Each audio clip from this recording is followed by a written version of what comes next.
everyone. Welcome to the brand new Bullhorn Podcast. The Bullhorn is an entirely student-run newspaper that aims to equitably give a voice to students who might not otherwise be able to express their opinions.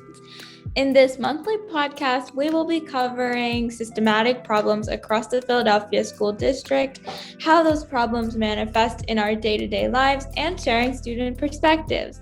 I'm Risa Garg, a junior at Central High School and an editor and journalist for the Bullhorn.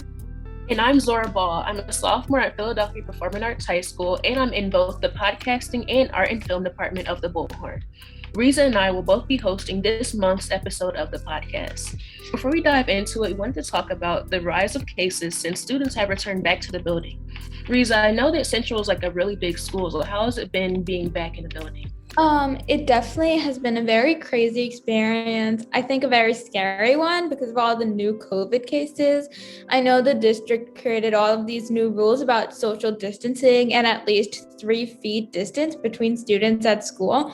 But I know that hasn't really been possible at my school, especially like in the hallways. Other than that, I know going back to school is super stressful. So I wanted to ask, what have you been doing to prioritize yourself and take care of your mental health?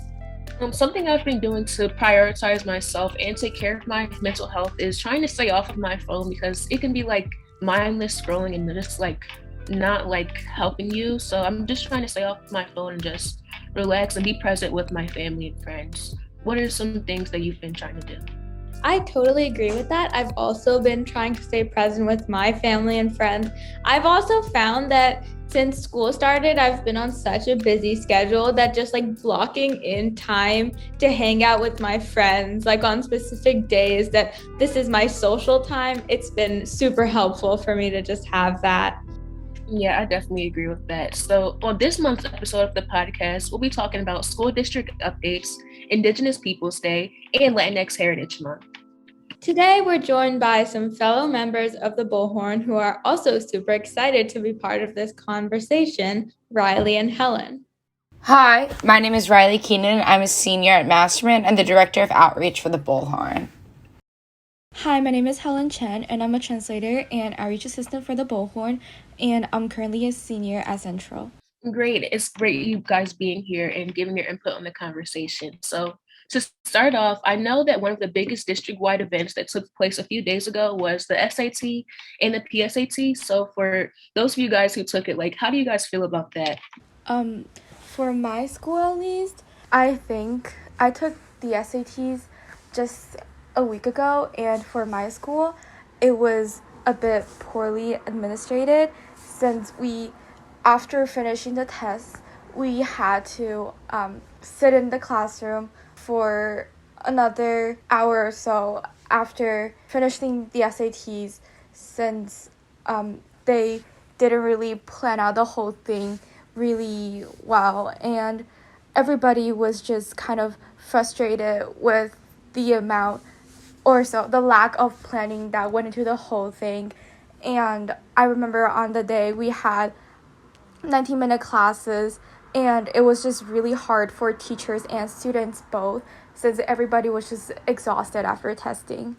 I took the PSAT a week ago, and for me, I totally agree. Helen and I, we both go to Central, so for me as well, the 19-minute classes that we had after taking like a huge test was crazy. I know my sister's school, SLA, they just sent the students home, and I kind of wish that my school had done that as well because I did not want to be at school after taking like a 2.5 hour long test. But I think other than that, it went okay. I personally didn't take the SAT or the PSAT last week. However, I think at my school, there was a lack of organization for there as well. We did get out early, but the students that weren't taking the SAT kind of just sat there and didn't really do anything for 5 hours during the day. So I think they could have planned something for those students or at least giving them work or enrichment or something in order for them to be able to have an effective day at school instead of just sitting in a room. Yeah, I totally agree with that. I don't know why they would just have students sit if they just weren't taking the SAT. Another really big thing that happened recently in the school district was Dr. Hite retiring. For those of you who may not know, Dr. Hite is the superintendent of the Philadelphia School District, and his resignation means that there might be big changes in the district in the next few years. What are your thoughts on this? Personally, I think Dr. Hite has had some both really big successes and some kind of failures within his superintendency. So I think within the next couple of years, seeing who takes over and like what they make up for what he did, what he has done and hasn't done, is going to be really interesting to see, especially since the Philadelphia school district is such a complicated school district at that. I know nationwide it's probably one of the most difficult school districts apparently, and we haven't really been able to hold a superintendent for as long as we have for Dr. Hite. So I think kind of just seeing what they do with what Dr. Hite did and taking it from there and seeing how they fix our major issues within our district. The school district of Philadelphia is one of the biggest, if not the biggest, school district in the U.S. And being the superintendent here for over a decade, I do think that Dr. Hite has had his successes, but there are also things that I think he didn't do so well on. Like, I know a lot of schools complained about trash this year, how there was just no one to take out the trash in schools and they were just piling there. And also the whole new schedule change I know was very inconvenient for a lot of parents, as well as the bus shortage that the school district did not address this year. So I think it'd be pretty interesting to see how the next superintendent tackles these unsolved issues as Dr. Hite steps down. Yeah, I totally agree with both of you. I know the Philadelphia School District is like a very difficult district, but I also know that Dr. Hyde's tenure has been like marked by lots of concerns regarding like school safety in the school buildings. And then several schools have like been forced to close again and again due to asbestos issues that made classrooms unsafe for students and teachers. And then just like right now there's so many issues with schools being open again, with like the frequency that students are being tested for COVID, the vaccination rates of like the eligible students and staff, and like the shortage in bus drivers, classroom aides, food workers, and other essential employees at schools. So all of that, I am very curious to see how the next superintendent is going to take the lead. Yeah, I agree with what you guys said. And I'm just looking forward to see like what the new superintendent is going to be doing. And personally, like for my school, like just like last week, like 3 students in my grade like got COVID and they like shut down the whole grade. Like, so we're not going to be in school for like the whole week. Like I got tested and I'm negative, but that like it was just really scary, like just being in this new age, and not even with COVID, but just like making sure the students feel safe in the building, just making sure like everything is clean and being wiped down, regardless if we're in a pandemic or not. Zora, I'm so glad that you started talking about your own experiences in school, because for me, I think I'm starting to get used to having to wear a mask for long hours of time. However, I do feel that for me, I don't really feel that safe in my own school, since I've heard that there are around 30% of unvaccinated teachers that's currently in my school, and also a good amount of students that are also unvaccinated. So that always gets me anxious, and also how we never really get told how many students are currently experiencing positive cases, or how many students have COVID in our school. So I think that's just very concerning about how schools have been handling this. Yeah, I agree with you. Actually, Helen, to touch on what you were saying before, Central High School really hasn't been telling the students at all who has COVID, not who has COVID, but how many people are sick, how many people are out, because the number is rising. And they aren't hiding it from us, but they aren't telling, like, it's sort of like they're just not letting us know.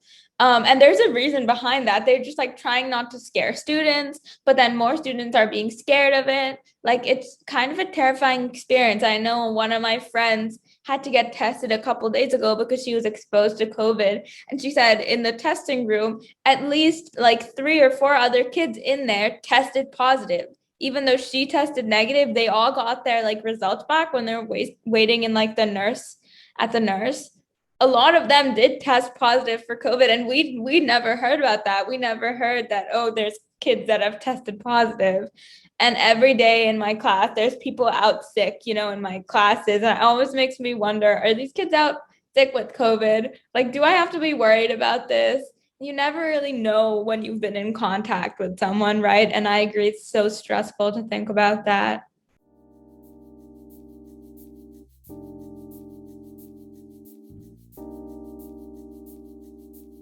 So let's not forget that this month is Latinx Heritage Month, and it is celebrated from September 15th to October 15th. An organization that we would like to highlight in honor of Latinx Heritage Month is Juntos.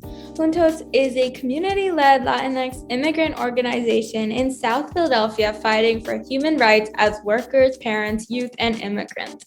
Juntos' issue areas include children and youth, education, civic engagement, and family. They believe that every human being has the right to quality education and the freedom to live with dignity regardless of immigrant status. Juntos combines leadership development, community organizing, and focused collaborations with other community-based and advocacy organizations to build the power of community members so they may be active agents of change and work against their own oppression. In March 2021, they launched their Sanctuary Schools campaign in Philadelphia to ensure that youth and parents can be saved from criminalization. Another important event that happened this month was Indigenous Peoples Day. It was celebrated on October 11th. So, I know in the past years, the school district of Philadelphia used to celebrate Columbus Day, and then recent years, we stopped recognizing this day as a holiday, not as Columbus Day and not as Indigenous Peoples Day, because the district wanted to stay sort of neutral on this day. They didn't really want to address this issue at all. And now, since we have Indigenous Peoples Day recognized, I think that it's so important for schools to actually incorporate more of this part of history into our curriculum, since I feel like, at least in my school, it was never really talked about. We just have a break and then teachers would just be like, oh, Indigenous Peoples Day, and doesn't really touch on the significance of why we have this day at all. And so I do think it's so important for schools to start talking about it and just touching it more on the subject, since our curriculum now is already so heavily Eurocentric, and Indigenous people's history is also and should also be part of American history. Thank you, Helen, so much for that insightful and important information on Indigenous Peoples Day. And before we go, I wanted to ask you guys, on a lighter note, since it's October, what is your favorite Halloween or fall activity? One of my favorite things to do is go to Linville Orchard and go apple picking and stuff, because I think that's really fall-ish, and it's just really fun to do something that you don't usually do throughout the rest of the year. And just to get the apple cider, or my favorite thing to get are the apple cider donuts too from Linville Orchards are really good. And it's just such a fall thing to do. I feel like it's an essential thing you should do in the fall.